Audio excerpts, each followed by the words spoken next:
Harvest plus এবং RDRS এর উদ্যোগে ঠাকুরগাঁয়ে হরিপুর উপজেলা স্কুলের শিক্ষার্থীদের নিয়ে অনুষ্ঠিত হলো পুষ্টি সচেতনতা কর্মসূচি ও জিঙ্ক সমৃদ্ধ ফসলের গুণগত মান নিয়ে আলোচনা সভা।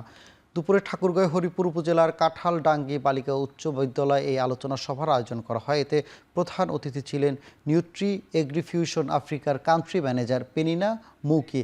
আয়োজকরা বলেছেন, এই কর্মসূচির মাধ্যমে শিক্ষার্থীরা সরাসরি বায়ো ফার্টিফাইড বা জিঙ্ক সমৃদ্ধ খাবারের পুষ্টি গুণ ও উপকারিতা সম্পর্কে জানতে পারছে, যা অত্যন্ত গুরুত্বপূর্ণ।